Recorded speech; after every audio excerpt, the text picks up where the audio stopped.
الحمد لله رب العالمين والصلاة والسلام على سيد المرسلين أما بعد فأعوذ بالله من الشيطان الرجيم بسم الله الرحمن الرحیم. میرے ساتھ مل کر پڑھ لیجئے الصلاة والسلام علیک یا رسول اللہ وعلی آلک وصحابک یا حبیب اللہ. محترم سامعین السلام علیکم ورحمۃ اللہ وبرکاتہ. 16 رمضان المبارک 1442 ہجری 29 اپریل 2021 یوم الخمیس جمعرات تھرسڈے.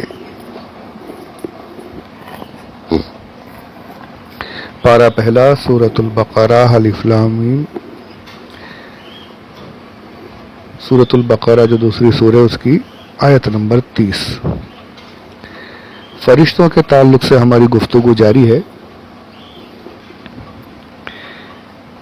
تفسیر نعیمی میں فرشتوں کی صفات کے تعلق سے فرشتے کیا عقیدہ رکھنا چاہیے ان کے بارے میں نے مختصر کچھ عرض کیا تھا. یہاں بھی تفسیر نعیمی جلد اول صفحہ نمبر 261 والیوم 1 پیج نمبر 261.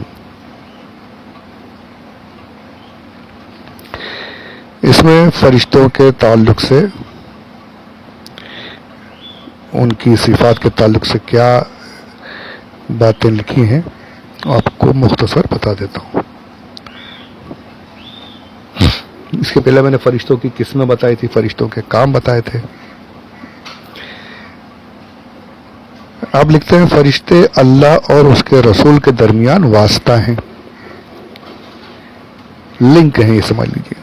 اب دیکھیے یہ اللہ عز و جل قادر مطلق ہے، وہ ان سب چیزوں کا محتاج نہیں، پر ایک سنت الہیہ ہے کہ اس طریقے سے کام ہو، سسٹم اس طریقے سے چلے، ورنہ اس کو کوئی حاجت نہیں. یہ جو یہ صفات یہاں پہ لکھی ہیں سب قرآنی آیتیں ہیں، آیتوں کا ترجمہ اور ان کا خلاصہ لکھا ہوا ہے. فرشتے اللہ اور اس کے رسول کے درمیان واسطہ ہیں، وہ ہمیشہ عبادت گزار اور ساجد ہے. یہ بھی قرآن کی آیت ہے، ہمیشہ عبادت میں لگے ہوئے ہیں.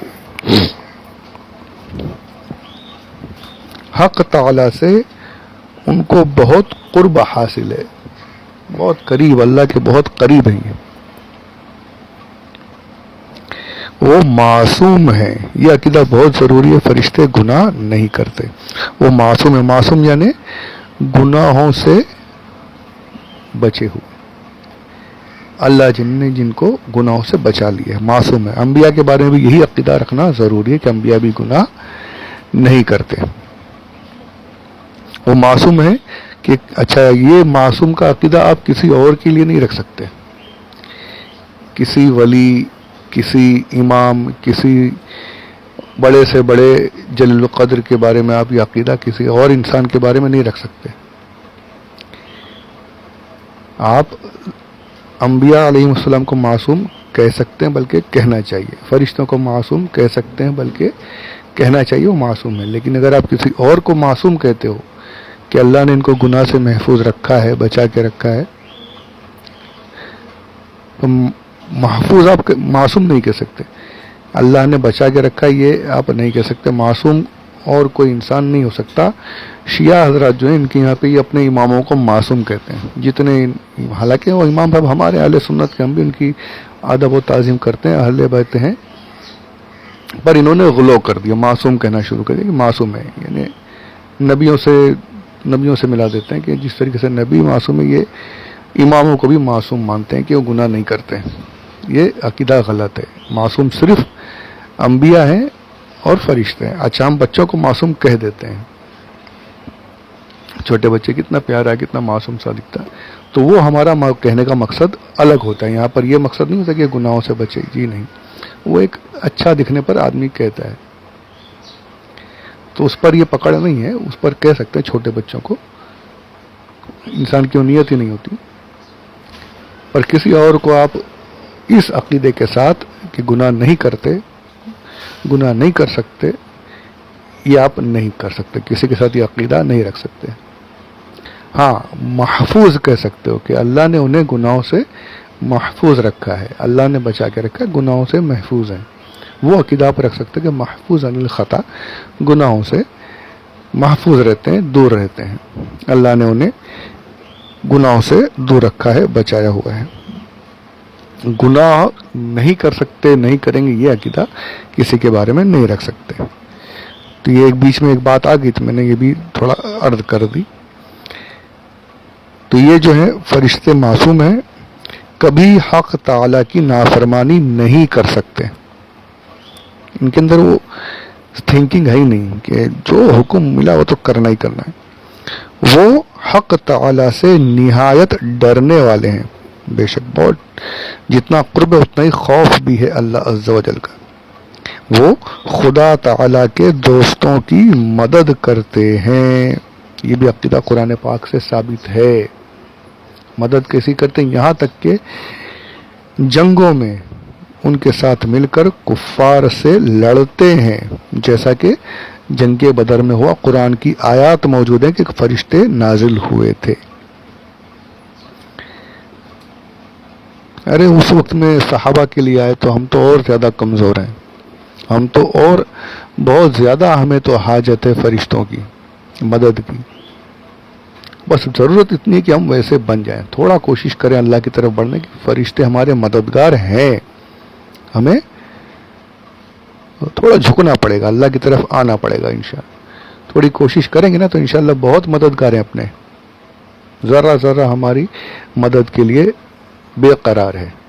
فرشتے اللہ کے حکم کے انتظار میں کہ بس ہمیں اللہ کے حکم کی تعمیل کرنے کی کوشش کرنی ہوگی، تب جا کے ساری امداد ہمیں نصیب ہوں گی انشاءاللہ. اچھا، فرشتوں کے بازو ہیں اور پر ہیں، پر والے ہیں، اڑتے بھی ہیں. یہ ساری باتیں قرآن پاک کی آیت کا خلاصہ ہیں. یہ بڑی تفصیل کے ساتھ اور دوسری تفاسیر میں لکھا ہوا ہے، میں نے بھی وہ تفسیریں نہیں دیکھی، پر بہت کئی پیجز لکھے ہیں. تو میں یہاں پر یہ مختصر میں ہم لوگوں کے لیے اتنا کافی ہے. اچھا، فرشتوں کے بارے میں ایک بڑی پیاری بات جو میں نے دیکھی ہے وہ بھی آپ کی خدمت میں پیش کر دیتا ہوں، ایک دل خوش ہو جائے گا انشاءاللہ. تفسیر روح المعانی، میں نے پیچھے بھی اس کے بارے میں تفصیل سے بتایا تھا، مشہور تفسیر ہے. اس کی جلد اول ہے، صفحہ نمبر 219،